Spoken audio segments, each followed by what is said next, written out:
Entonces, cada vez que escuchen un argumento así, pregúntenle a sus políticos de turno por qué están usando ese argumento para no ponerse los pantalones y hacer su trabajo.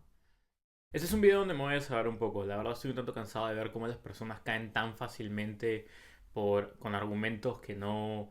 que sí, podrán seguir una cierta lógica en el tema migratorio, pero la verdad no tienen sentido.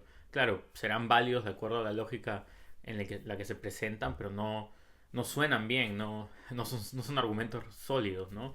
Y claro, como los dice de repente un político famoso en la televisión o una personalidad en internet, de la noche a la mañana comienzan a tener más valor y nadie los cuestiona, ¿no? Es más importante quién lo dice y quizás los logros que esta persona puede tener en otros espacios a realmente si el argumento es bueno o no per se. Ahora, como puedes escuchar, he mencionado que el argumento puede ser válido o que el argumento puede ser sólido. ¿Pero a qué me refiero realmente con eso? Mira, te lo explico muy sencillo. Un argumento es válido cuando la estructura lógica funciona, mientras que un argumento es sólido cuando la estructura lógica funciona y además las premisas son ciertas. Y esta segunda parte es súper importante. Por ejemplo, si yo digo, premisa uno, la mayoría de migrantes buscan mejores oportunidades económicas. Ok. Premisa 2, las mejores oportunidades económicas están en países ricos. Ok. Conclusión, la mayoría de migrantes se trasladan a países ricos en búsqueda de esas oportunidades. Claro, el argumento es válido porque uno dice, bueno, sí, o sea, efectivamente los migrantes quieren mejores oportunidades, entonces, y obviamente en los países ricos hay más oportunidades, por ende, más gente va a querer migrar ahí, o más gente migra ahí, pero en realidad en la práctica nos damos cuenta que eso no es cierto. O sea, por ejemplo, el caso creo más famoso en el mundo de la habla hispana, o por lo menos en Latinoamérica, es el caso de la migración venezolana en los últimos años. Es mucho más grande el número de migrantes hacia Colombia y hacia Perú por un tema de cercanía que hacia los Estados Unidos y España, por ejemplo, que dentro de la lista de destinos, bueno, incluíamos Estados Unidos como hispanohablante en ese sentido, son los más codiciados, entre comillas, ¿no? En ese sentido, el argumento no es sólido, porque si bien es cierto, sí se llega a una conclusión en base a las premisas, al menos una de las dos premisas no es realmente cierta. No es verdad que la mayoría de migrantes en todas las situaciones emigran hacia los países ricos. Creo que nadie en su sano juicio consideraría al Perú, país de donde yo vengo, o a Colombia como un país más rico que los Estados Unidos o incluso el caso de España. En ese sentido, no podemos hablar de un argumento sólido y en realidad esta es una trampa presente todo el tiempo de la cual tenemos que tener mucho cuidado.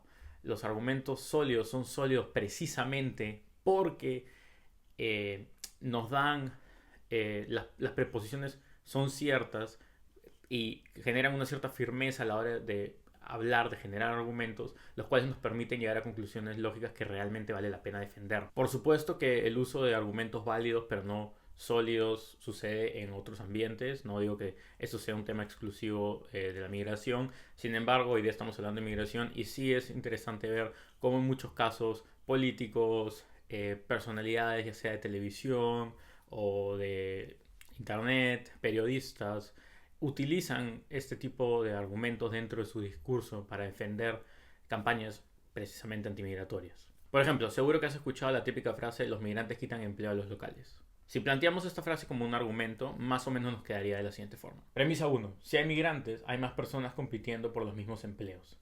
Premisa 2, más competencia significa menos empleo para los locales. Conclusión, por lo tanto, los migrantes quitan empleo a los locales. De nuevo, este es un argumento válido porque efectivamente podríamos llegar a la conclusión si es que seguimos estas dos premisas. Sin embargo, si analizamos con detalle ambas premisas, nos vamos a dar cuenta que en realidad no tiene un gran sentido defenderlas. Por ejemplo, en la premisa uno, donde indicamos que si hay más migrantes, hay más personas compitiendo por los mismos empleos, la verdad que esto no es exactamente así. En la práctica hay muchos migrantes que no interfieren con las prácticas normales a la hora de buscar empleo. Muchos inmigrantes, por ejemplo, cubren puestos de trabajo que los locales no tenían intenciones de hacer. Y bueno, la premisa 2 indica que a más competencia esto significa que hay menos empleos para los locales. Esto tampoco es realmente cierto, porque a más personas entran a la economía, inmediatamente es necesario tener también más puestos de trabajo, hay más consumo de comida, por ende debería en una economía sana y normal haber más puestos para abastecerse de esa comida. ¿O ustedes creen que los migrantes no comen, no compran ropa, no van al cine, no gastan el dinero que ganan en otras industrias? Entonces se genera más trabajo a más gente haya. Claro, no quiero tener una visión reduccionista de la economía, pero evidentemente a más personas hay, el país necesita importar más comida, necesita tener más servicios disponibles, etcétera, etcétera. Estos nuevos puestos de trabajo también se van cubriendo tanto por locales como por gente internacional, como por migrantes. En general, si bien es cierto, puede ser que en una primera instancia hay esta sensación de escasez de trabajo, a la larga o al mediano largo plazo, en realidad, generalmente la migración incrementa las ganancias de un país.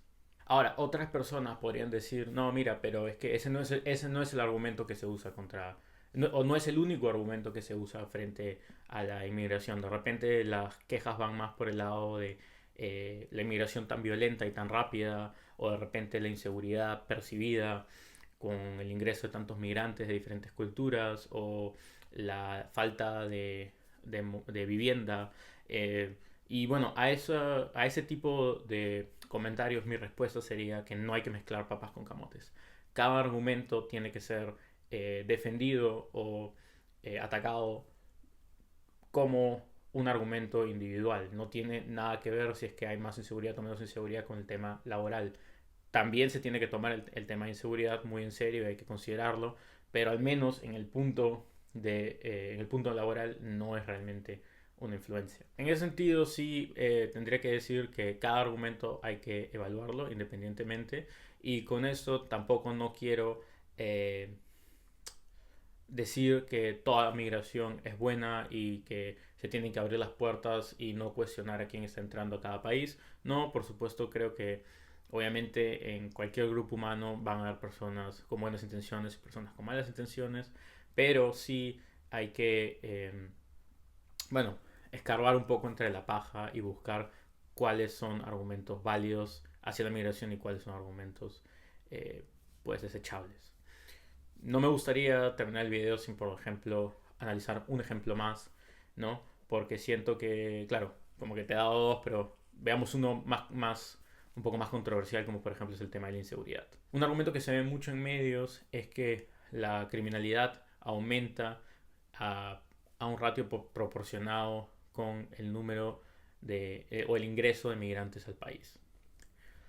Si analizamos el argumento, nos quedaría algo más o menos de la siguiente forma. Bueno, la premisa uno sería que muchos migrantes provienen de países con altos índices de pobreza, criminalidad o inestabilidad política.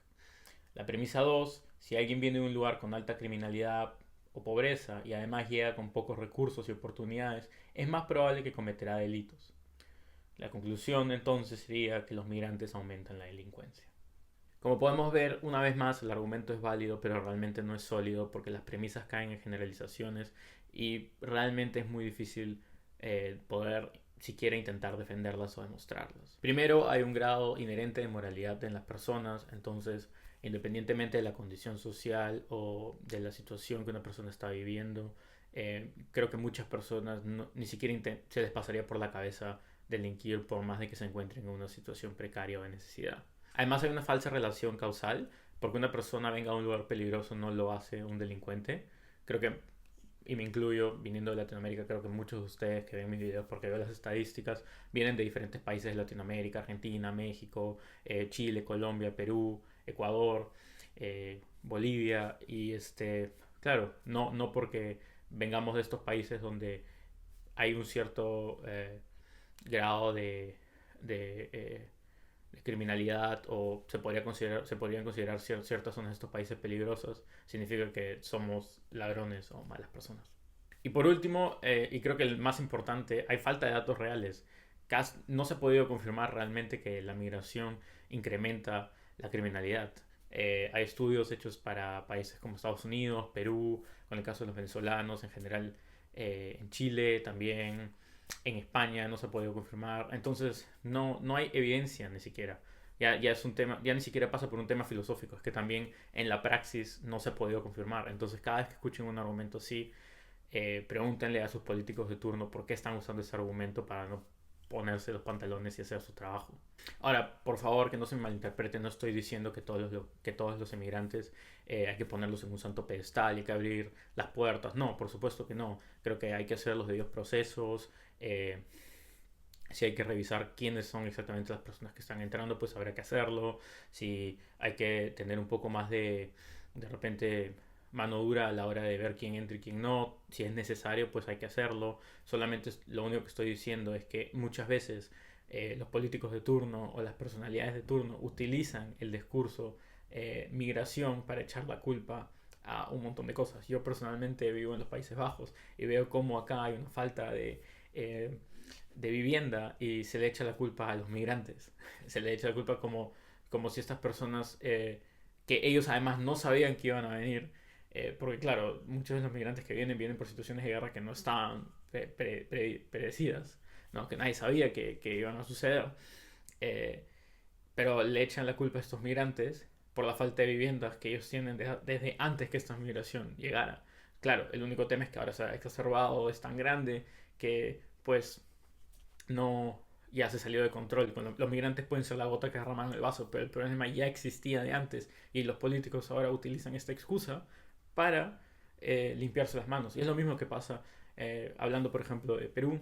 Para mí Perú es un poco, en términos de García Márquez, una crónica de una muerte anunciada, en el sentido que eh, se habla mucho sobre cómo la sensación de inseguridad se ha exacerbado por los venezolanos. Y sí, puede ser que, como bien digo, no todos los migrantes son buenos, pero es una crónica de una muerte anunciada porque Perú ya era un país peligroso. Y Lima, por ejemplo, hablando de la ciudad donde yo nací, ya era una ciudad muy peligrosa mucho antes que los venezolanos llegaran.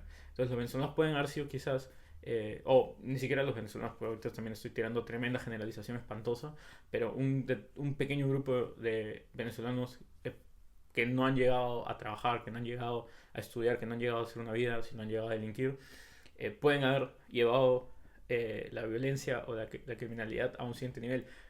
Pero no significa que Perú no tenía ese problema de antes. No es la culpa de los migrantes que Perú es un país peligroso. Podemos hablar, si quieren, podemos hablar incluso de un poco más de criminalidad, pero la criminalidad, medir la criminalidad también es muy efímero. Decir que hubo un robo más al día, un robo menos al día, en realidad tampoco hace, o sea, los números en este sentido tampoco no afectan realmente la percepción que uno tiene de la criminalidad. El Perú ya era un país peligroso, ya se percibía que la criminalidad estaba en todos lados, que había que tener cuidado mucho antes que, que, este, que la inmigración de los venezolanos, ¿no? Entonces, por favor, no te dejes engañar, que un argumento parezca válido, que parezca que la conclusión se puede llegar a defender en base a las premisas, no significa realmente que el argumento sea sólido. En inglés los argumentos sólidos se les conoce como sound arguments, como que suenan bien, porque suenan bien.